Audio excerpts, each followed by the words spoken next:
네, 안녕하세요. 마경환입니다. 오늘 제가 유튜브 설명드리기 전에 간단하게 뭐 공지사항이라 할 건 뭐하지만은 제가 운영하는 투자자문사가 금년도 2026년도 건강보험공단 자산배분 관련 정식 자문사로 좀 지정을 받았습니다. 많이 좀 축하 부탁드립니다. 그래서 제가 이제 그동안 이제 채권만 얘기를 하고 있는데 조금은 매크로 관점에서 전반적인 좀 자산 배분 얘기를 좀 하고자 합니다. 그래서 오늘은 그것의 일환으로 요즘 거의 많은 투자자들이 굉장히 관심 많은 한국 주식, 그죠? 한국 주식 그리고 한국 통화 좀 어떻게 봐야 되는지에 대해서 조금 더 글로벌 투자자 시각에서 좀 객관적 시각에서 한번 어떻게 보고 있는지 지금 한번 여러분께 공유 드리고자 합니다. 네. 참고로 오늘 본 자료는 이번 지난 주말에 나온 자료들이라는 거 먼저 말씀드리고 말씀 좀 드리겠습니다. 제가 이전에 환율 관련해서 이렇게 말씀드렸죠. 환율은 일반 많은 유튜버들이 얘기하는 금리차 때문에 원화가 약세로 가는 게 아니라 원달러가 약세로 가는 이유는 한국의 자본 유출, 즉 한국의 투자 매력이 떨어져서 해외 주식으로 자금이 많이 나가면서 그것 때문에 원화가 약세로 간다라는 말씀을 계속 좀 드렸었어요. 그죠? 기억나실 겁니다. 자, 그런데 오늘 나온 BCA 자료를 보니까 그동안 제가 말씀드렸던 거와 같은 궤의 얘기를 하고 있습니다. 확인해 보도록 할게요. 자, 여러분 보시면요. 지금 보시는 자료는 지난 한 20년 동안에 우리나라는 이제 과거 패턴을 본다고 하면 우리나라는 이제 환율이 어떻게 결정됐냐면은 경상수지, 즉 우리나라가 흑자를 많이 내는 구간에서는 원화가 강세로 가고 또 흑자가 줄어드는 이런 구간에서는 우리 원화가 약세로 갔었죠. 즉 그동안은 2020년 전까지는 기본적으로 한국이 얼마나 수출을 많이 하냐 적으냐 갖고 우리가 환율이 결정되었는데 최근 한 1, 2년간은 전혀 그렇게 되고 있지 않죠. 즉 최근에 우리나라가 굉장히 경상수지 흑자가 큰 폭에 남에도 불구하고 지금 원화가 계속 좀 약세로 가고 있는 국면이죠. 물론 이제 여러 가지 이유로 흑자가 나는 게 다시 국내로 환전이 원화로 들어오지 않는 이유도 있지만은 그보다 더 본질적인 건 뭐냐면 이 빨간 색깔입니다. 이 빨간 색깔은 뭐냐면은 지금 빨간 색깔은 국내 투자자가 해외로 얼마나 투자를 많이 하고 있냐는 얘기죠. 즉 자본의 순유출이죠. 지금 보시면은요. 최근 2024년을 기점으로 해서 최근 한 1, 2년 동안에 얼만큼 해외로 자금이 나갔냐면요. 여러분 놀라실 겁니다. 저도 이 자리에 놀란 건요 뭐냐면요. 우리나라의 연간 경상 흑자가 얼마쯤 될까요? 거의 1,000억 달러 정도 되잖아요. 보시면 그죠? 여기 검정색 흑자입니다. 1,000억 달러 정도 되는데 우리나라가 해외로 나간 자금이 1,000억 달러 정도 해외 개인 투자자들이 나갔어요. 즉, 지금 현재 원화가 약세로 가는 거는 우리가 엄청난 해외에 포트폴리오 투자로 자금 나간 거에다가 뭐 크진 않지만 우리 FDI라고 하거든요. Foreign Direct Investment라고 해외 직접 투자. 그러니까 지금 현재 해외 직접 투자, 해외 기업들이 해외 투자도 많이 할 뿐만 아니라 여기에 덤으로 굉장히 큰 폭으로 자본이 나가다 보니까 이게 한국의 어떤 원화 약세의 가장 중요한 바로메터가 되었다는 거죠. 그래서 다시 한번 정리를 해본다고 하면 한국은 지금 GDP 한 6% 수준의 대규모 경상 흑자를 내면에도 불구하고 원화가 약세로 가는 거는 기본적으로 해외 투자, 즉 이 중에서도 주식이 많거든요. 해외 주식 투자가 굉장히 크다 보니까 현재 2021년 이후에 달러 대비 한 21%가 절하된 가장 큰 요인이다. 그러면 정리를 하면은 최근에 원화가 약세로 가는 거는 펀더멘탈, 즉 양국 간의 금리차, 한국의 금리 이날 너무 안 해서가 아니라는 거예요. 금리 차가 아니라 결국은 자본의 흐름, 국내 내국인이 해외 투자를 많이 하기 때문에 그렇게 해서 결정된다라고 보시면 될 것 같습니다. 그게 제가 기존에 말씀드렸던 논조와 똑같네요. 그죠? 그렇게 보는 것 같고요. 자, 그러면 저 자료 보면서 많이 놀랐어요. 얼만큼 많이 지금 해외로 자산이 나가고 있냐면은 자, 보세요. 이 자리 아마 구하기 힘든 자료일 겁니다. 자, 보시면은요. 지금 보시면은 우리가 23년도만 하더라도 우리가 해외 순자산, 그러니까 순자산 금액이 얼마냐면은 300억 달러 정도였어요. 300억 달러 정도였는데 2024년부터 폭발적으로 늘어서 이게 지금 1200억 달러 이상으로 넘어갔죠. 참고로 1200억 달러면 원화로 환산은 얼마일까요? 1달러에 1000원이라고 하면 1200조 원이고요. 만약에 1500원이라면 얼마죠? 거의 2000조 원 육박한 돈이 지금 해외 순자산이 엄청나게 나간 겁니다. 그죠? 자, 그런데 중요한 거는 이 해외에 나간 순자산의 80%가 미국 주식을 매입을 한 겁니다. 그래서 지금 거의 1000억 달러 정도를 해외, 특히 미국 주식을 매입해서 집중 매입을 했다는 거고요. 자, 그리고 또 한 가지 더 놀라운 사실 알려드릴까요? 저도 보고 자료 보면 깜짝 놀랐네요. 얼마나 많이 매입했냐면요. 우리나라가 여기 있나요? 자료가? 여기 있겠네요. 지금 우리나라가 지금 미국 주식을 거의 한 800억 달러 정도 매입을 갖고 있는데 이 800억 달러가 미국의 주식에서 어느 정도 규모냐면요. 보세요, 여러분. 미국 주식을 투자하는 외국인들 있잖아요. 외국인들이면 일본도 있고 중국도 있고 굉장히 많은 글로벌 투자자들이 미국 주식을 투자하잖아요. 근데 우리나라가 당당히 글로벌 투자자가 미국 주식 투자하는 거에 거의 10%를 한국 투자자가 투자하고 있답니다. 정확한 9%입니다. 그럼 어떻게 되냐면은 최근에 이게 보시면 특히나 작년 24년 후반부터 폭발적으로 미국 주식을 사들였습니다. 그래서 지금 현재 어떻게 보면은 이게 원화 약세라는 게 결국 엄청난 해외 주식 투자가 많이 나가고 그 결과로 원화가 또 약세로 가고 뭐 이런 게 서로 맞물리는 거죠. 계속 이게 자기 순환적으로 돌아가는 거죠. 그죠? 그러니까 해외 주식을 많이 투자하니까 또 원화 약세로 가니까 또 달러로 갖고 있는 자산의 수익이 좋아지고 계속 이런 고리가 계속 가고 있다는 거죠. 그럼 결론은 최근 1년 사이에 특히나 지난 1년 동안에 원화 약세의 가장 큰 거는 자본 유출이 많네요. 보니까 데이터를 보니까 정말 어마어마한 돈이 해외 주식 투자에 나갔습니다. 그죠? 자, 그런데 앞으로 어떻게 될까요? 앞으로. 자, 이제 알겠어요? 그러니까 해외 주식으로 투자가 엄청나게 나가서 원화가 지금 1,500 근처까지 왔는데 앞으로 어떻게 될까? 그죠? 지금 현 정부가 뭐 하고 있죠? 외국에 나갔던 자금이 국내로 환류되게 지금 계속 여러 가지 정책을 펼치고 있잖아요. 그건 정책적 얘기 말고 그냥 팩트로 한번 보죠. 팩트로. 자, 볼게요. 지금 일단은 외국인 투자자들은 그동안 사실 한국 주식에서 계속 매도를 했었는데 작년 하반기부터 외국인 투자자들이 순매수로 돌아섰잖아요. 그죠?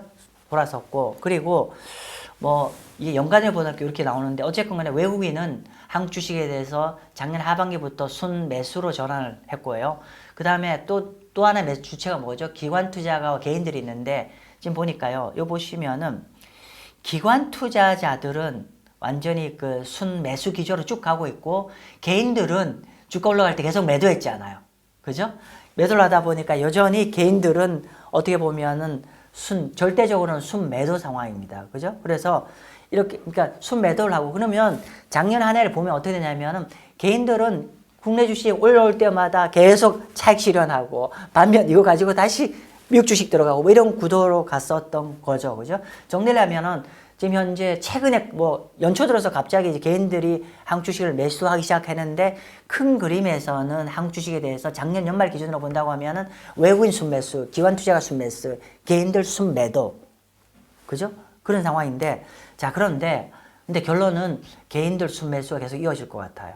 즉 정리를 하면은 미국에 대해서는 상대적으로 이전만큼 그렇게 폭발적인 성장이 지금 이제는 좀 어려운 국면인 반면에 상대적으로 지금 한국 같은 경우는 지금 외국인 순매수, 기관 투자 순매수, 개인들은 그동안 매도세였는데 이게 아마 개인들은 이제 순매수로 전환될 것 같습니다. 자, 보실까요?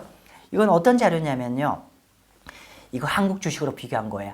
그러니까 뭐냐면 여기 파란색, 녹색 점선은 뭐냐면 S&P 500 대비 한국 주식 성과, 상대 성과는 어땠는지. 그리고 검정색은 뭐냐면은 글로벌 주식 인덱스 대비해서 한국 주식이 어땠냐는 건데 뭐 다 간명하죠. 2010년부터 해서 2025년 상반기까지 무려 한 15년 동안에 한국 주식 투자한 사람 바보. 보세요. 미국 주식 투자는 무조건 대박이었어요. 이게 보시면 이 차트가 계속 떨어진다는 거는 미국 주식 대비 한국 주식이 계속 언더했다는 얘기고, 또 뒤집어 얘기하면 한국 주식은 계속, 그러니까 언더했고 미국 주식은 계속 좋았다는 뜻입니다. 자, 그런데 어떠세요? 작년 4, 4분기부터 돌아서기 시작하죠. 즉 한국 주식이 글로벌보다, 한국 주식이 미국 주식보다 최근에 4, 4분기부터 이제 더 상대적으로 우월하게 돌아선다는 거죠. 자, 이렇게 되면은 그러면 이제 지난 15년 동안에 한국 주식이 글로벌 주식 대비해서 저평가 구간이 됐던 게 이제는 좀 끝나는 국면을 좀 접어드는 상황이고, 그죠? 그래서 이렇게 되면은 만약에 이 추세가 계속 간다라고 하면은 미국 주식을 굉장히 많이 했던 한국인들이 좀 포지션 좀 줄여서 한국으로 돌아올 가능성이 높아지죠. 그죠? 그런 측면이 있기 때문에 외화 유출로 인해서 원화 약세는 이제 좀 그 흐름은 좀 약해지지 않을까라는 생각이고, 또 두 번째로는 우리나라의 외환 보유고 여러분 얼마인지 아세요? 4천억 달러입니다. 4천억 달러고, 또 하나 또 우리 팩트 하나, 여러분 상식 하나 더 드릴까요? 국민연금을 얼마나 갖고 있을까요? 국민연금은 우리 외환 보유고보다 더 많습니다. 국민연금이 갖고 있는 해외 순자산은 5,420억 달러입니다.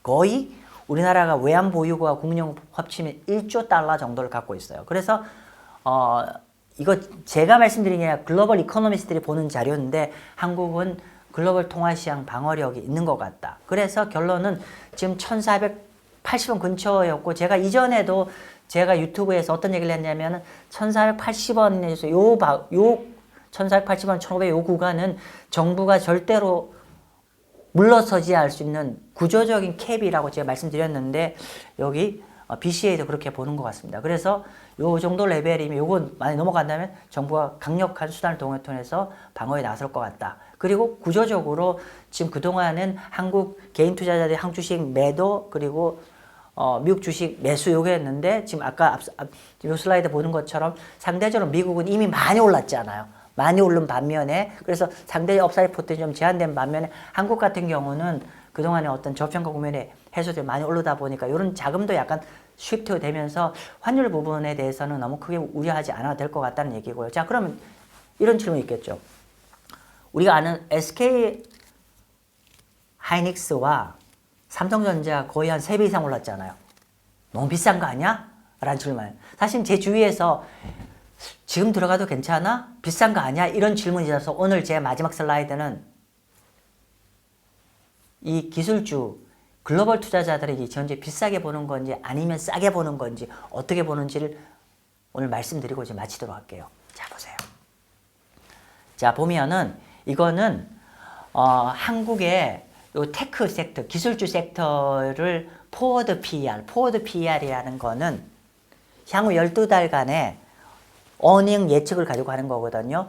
최근 주가가 엄청나게 올렸음에 불구하고 보면 여기 장기 평균보다도 평균 근처에 있어요. 결론적으로는 그래서 한 25배 정도거든요. 그래서 결론은 지금 한국 주식, 특히 테크 주식은 비싸지 않는 레벨이라고 글로벌 투자자들은 보는 것 같습니다.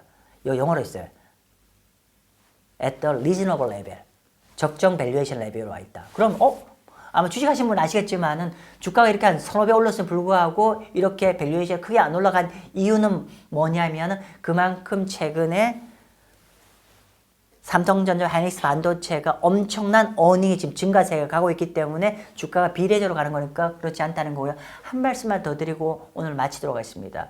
미국의 하이퍼스케일러 기업들은 지금 현재 엄청난 설비 투자자 때문에 사실은 좀 우려사항이 많거든요. 그런데 반대로 설비 투자만 지속된다라고 하면은 한국의 반도체 기업들은 그 설비 투자로 인해서 수혜를 보는 종목들이잖아요. 그래서 현재 테크 종목들, 특히 여기 반도체들은 뭐 이전처럼 싼 레벨은 아니지만 그렇다고 과도한 비싼 레벨은 아니다. 따라서 한국 주식을 일정 부분 테크 위주로 비중을 갖고 가는 건 아직도 괜찮은 레벨이다. 뭐 이런 관점에서 글로벌 투자자들도 보고 있기 때문에 전반적으로 한국 주식을 테크 위주로 일정 부분 갖고 가는 것도 나쁘지 않은 거고, 환율도 너무 크게 걱정 안 하셔도 될 것 같고요. 네, 지금까지 제가 한국 통화 그리고 한국 주식에 대해서 글로벌 투자자 시각에서 좀 어떤지 좀 설명을 좀 드렸습니다. 여러분 투자에 좀 도움이 되시길 바랍니다. 네, 감사합니다. 저희 실전 클래스가 또 2020년 좀 새로 시작하게 되었는데 저희 실전 클래스를 하시게 되면 아까 말씀드렸지만은 기본적으로 저희가 금년에 매크로 모니터링 굉장히 중요하겠죠. 근데 실제로 우리가 일반 미디어나 증권사에서 본 매크로 관점은 거의 다 주식 쪽의 관점에서 세상을 해석하는데 실제로 채권은 거시경제 매크로 관점에서 해석이 좀 필요합니다. 그래서 저 실전 클래스는 매주 1회 저희가 라이브로 모여서 저녁에 한 1시간 이상 좀 저희 수업을 하면서 다양한 매크로 정보에 대해서 좀 말씀을 드리고 그게 채권 시행에 어떤 방향으로 영향을 미칠지에 대해서 좀 말씀드립니다. 그리고 저희 실전 클래스에서는 한국 국채, 미국 국채, 브라질 국채, 그리고 각종 통화 또 우리가 배당주나 이런 것들 어떤 인컴 자산에 대해서도 좀 저희가 다루기 때문에 큰 그림에서 이런 인컴 자산을 체계적으로 좀 설명드리는 시간이 될 것 같고요. 특히나 매크로 관점에서 변화가 많을 거지 않습니까? 그래서 저희가 실제로 여러분과 소통할 수 있게 이런 별도의 저희가 우리 수업을 들으신 분들한테는 이제 그런 글로벌 매크로 리서치 레포트를 좀 정례적으로 또는 어떤 상황이 발생하면 이렇게 스팟적으로 제공해서 여러분들이 매크로에 대해서 좀 더 객관적으로 그리고 전문적으로 인사이트를 가질 수 있게 도와주는 거다. 다시 정리를 하면은 어떤 인사이트 정보도 제공해주고 실제로 여러분이 투자를 하실 때 어떤 자산, 어떤 채권, 어떻게 트레이딩 해야 될지 이런 것도 여러분들이 판단할 수 있게 저희 클래스는 진행할 겁니다. 항상 말씀드리지만은 항상 반대편도 준비를 하고 계셔야 되고 특히나 금년에는 주식 하시는 분 입장에서도 매크로에 대해서 객관적인 판단이 더더욱더 필요할 거기 때문에 포트폴리오 관점에 접근하거나 또는 주식만 하시는 분도 저희 클래스를 들어보시면 투자에 분명히 도움 되실 겁니다. 아무튼 올 한해도 채권 자산으로 여러분의 안전하게 소중한 자산을 지켜나가면서 스노우볼 이펙트를 가져갈 수 있는 투자를 저희 클래스를 통해서 도와드리도록 하겠습니다. 네, 감사합니다.